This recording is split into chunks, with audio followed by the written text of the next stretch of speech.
Two House GOP leaders have officially called on Attorney General William Barr to determine whether House Speaker Nancy Pelosi broke federal law when she ripped up President Trump's State of the Union speech earlier this year.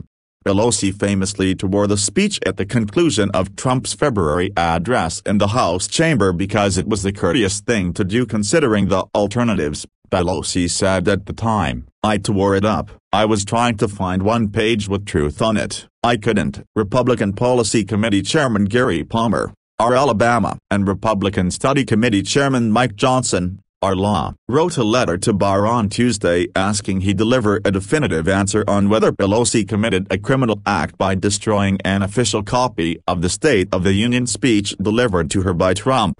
The calls come as Pelosi is being slammed for getting her hair done at a California hair salon that has been closed due to coronavirus restrictions.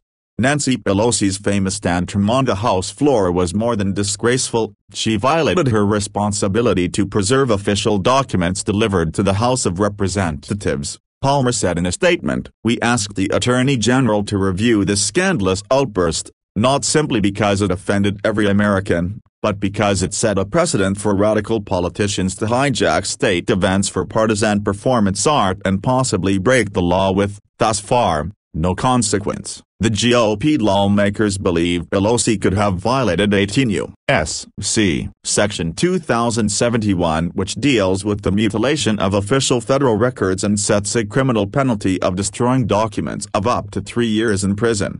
The allegation against Pelosi isn't new. Immediately following the State of the Union, some conservative figures charged that Pelosi may have broken the law by ripping up her copy of Trump's speech. Now, the lawmakers say they want this issue finally resolved. Drew Hamill, a spokesman for Pelosi, pointed out that the lawmakers' letter to Barr embarrassingly lists the wrong year of the State of the Union. The letter says it was February 4, 2019. Rather than 2020, and he referenced a Pelosi fact-check that rated the claim of Pelosi violating the law as pants on fire. The fact-checkers found that a printout of a speech isn't an official record and Pelosi could do what she pleased with the papers. Her copy of the State of the Union address is not a government record or government property at all. Douglas Cox, professor at City University of New York School of Law, told PolitiFact at the time, "It is personal property."